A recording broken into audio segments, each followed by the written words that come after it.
Chinnaswamy stadium ಬಳಿ ಕಾಲ್ತುಳಿತ ಪ್ರಕರಣ ಪೊಲೀಸರ ಸೂಚನೆ ಬೆನ್ನಲ್ಲೇ ಬದಲಾವಣೆಗೆ ಮುಂದಾಗ್ತಾ ಇರೋದು ಕೆಎಸ್ಸಿಗೆ 16 ಬದಲಾವಣೆಗೆ ಕೆಎಸ್ಸಿಗೆ ಸೂಚಿಸಿತ್ತು ಪೊಲೀಸ್ ಇಲಾಖೆ. ಒಟ್ಟು 16 ಬದಲಾವಣೆಗಳು ಇಮಿಡಿಯೇಟ್ ಆಗಿ ಆಗಲೇಬೇಕು, ಇಲ್ಲ ಅಂತಂದ್ರೆ ಕಷ್ಟ ಆಗತ್ತೆ. ಯಾವುದೇ ಮ್ಯಾಚಸ್ಗಳು ಇಲ್ಲಿ ನಡೆಯೋದಕ್ಕೆ ಯೋಗ್ಯವಾಗಿಲ್ಲ, ಅರ್ಹವಾಗಿಲ್ಲ ಅನ್ನೋದನ್ನು ತಿಳಿಸಲಾಗಿತ್ತು.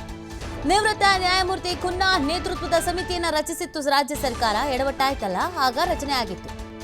ಖನ್ನಾ ವರದಿಯಲ್ಲಿ ಸ್ಟೇಡಿಯಂ ಲೋಪಗಳನ್ನು ಉಲ್ಲೇಖಿಸಲಾಗಿದೆ. ಅಂದ್ರೆ ಏನೇನು ಲೋಪದೋಷಗಳಿದೆ ಅದನ್ನೆಲ್ಲ ಸರಿಪಡಿಸಬೇಕು ಅಂತ ತಿಳಿಸಲಾಗಿತ್ತು. ಸೊ ಹಾಗಾಗಿ ಇದೀಗ 16 ಬದಲಾವಣೆ. ಏನೆಲ್ಲ ಲೋಪಗಳು, ಏನೆಲ್ಲ ಉಲ್ಲೇಖ ಮಾಡಿದ್ರು, ಏನು ಬದಲಾವಣೆ ಆಗಬೇಕು, ಏನು ಬದಲಾವಣೆ ಆಗ್ತಾ ಇದೆ, ಇದನ್ನು ನೋಡೋದಾದ್ರೆ ಈ ಸ್ಟೇಡಿಯಂ ಒಳಭಾಗದ ಕಟ್ಟಡಗಳಿಗೆ ಸೆಟ್ ಬ್ಯಾಕೇ ಬಿಟ್ಟಿಲ್ವಂತೆ, ಅದೊಂದು ಸಮಸ್ಯೆ. ರೆಡ್ ಸಿಗ್ನಲ್ ಸ್ಟೇಡಿಯಂಗೆ ತುರ್ತು ನಿರ್ಗಮನದ ವ್ಯವಸ್ಥೆನೇ ಇಲ್ವಂತೆ.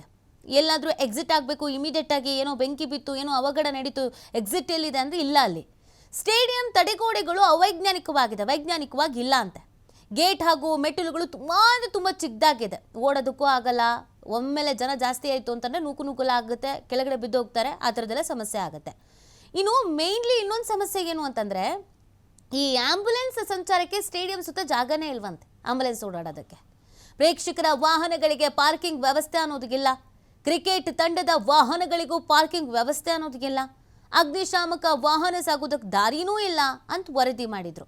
ಈಗೆಲ್ಲ ಸಮಸ್ಯೆ ಬಗೆಹರಿಸಿದ್ರೆ ಮಾತ್ರ ಪಂದ್ಯಕ್ಕೆ ಅವಕಾಶ, ಇಲ್ಲ ಅಂದರೆ ಪಂದ್ಯಕ್ಕೆ ಅವಕಾಶ ಕೊಡಲೇಬಾರ್ದು. ಅವಕಾಶ ಕೊಟ್ಟರೆ ಮತ್ತೆ ಆ ಥರದ ಅವಘಟನೆಗಳು ನಡೆಯುತ್ತೆ ಅಂತ ಹೇಳಲಾಗಿತ್ತು. ಸೊ ಹಾಗಾಗಿ ಈ 16 ಬದಲಾವಣೆಯನ್ನು ಮಾಡ್ಕೊಳ್ಳೇಬೇಕಾಗುತ್ತೆ. ಇನ್ನು ಮೇಲೆ ಇಲ್ಲಿ ಮ್ಯಾಚಸ್ಗಳು ನಡಿಬೇಕು ಅಂದರೆ ಬದಲಾವಣೆ ಆಗಲೇಬೇಕಾಗತ್ತೆ. ಈಗ ಸಿಗ್ತಿರೋ ಮಾಹಿತಿ ಏನು ಅಂದರೆ ಈ ಪೊಲೀಸರ ಸೂಚನೆಯಂತೆ ಗೇಟ್ಗಳನ್ನು ಸರಿಪಡಿಸ್ತಾ ಇದ್ದಾರಂತೆ. ಇವಾಗ ಮಹಿಳೆಯರಿಗೆ ಪ್ರತ್ಯೇಕ ಗೇಟ್ನ ವ್ಯವಸ್ಥೆನ ಮಾಡ್ತಾ ಇದ್ದಾರಂತೆ. ಚಿಕ್ಕದಾದ ಗೇಟ್ಗಳನ್ನು ತೆಗೆದು ದೊಡ್ಡ ಗೇಟ್ ಅಳವಡಿಕೆಗೆ ಸಕಲ ಸಿದ್ಧತೆ ಮಾಡ್ಕೊಂಡಿದ್ದಾರೆ. ಆಂಬ್ಯುಲೆನ್ಸು, ಅಗ್ನಿಶಾಮಕ ವಾಹನ ಓಡಾಡೋದಕ್ಕೆ ಅಂತ ದಾರಿ ಕಾಮಗಾರಿ ಎಲ್ಲ ನಡೆಸ್ತಾ ಇರೋದು. ತುರ್ತು ನಿರ್ಗಮನಕ್ಕೆ ಹೊಸದಾಗಿ ವ್ಯವಸ್ಥೆ ಮಾಡ್ತಾ ಇರೋದು ಕೆಎಸ್ಸಿಎಸ್. ಕಾಮಗಾರಿ ನಂತರ ಪೊಲೀಸ್ ಇಲಾಖೆಯಿಂದ ಮರುಪರಿಶೀಲನೆ, ಬಳಿಕ ಪ್ರೇಕ್ಷಕರಿಗೆ ಪಂದ್ಯ ವೀಕ್ಷಣೆಗೆ ಅವಕಾಶ ನೀಡುವ ಪೊಲೀಸ್ ಇಲಾಖೆ. ಸೊ ಇದನ್ನೆಲ್ಲ ಕ್ಲಿಯರ್ ಮಾಡ್ಕೊಂಡು ಆಮೇಲೆ ಅವಕಾಶವನ್ನು ಕೊಡ್ತಾರೆ ಅನ್ನೋದು ಗೊತ್ತಾಗ್ತಾ ಇದೆ.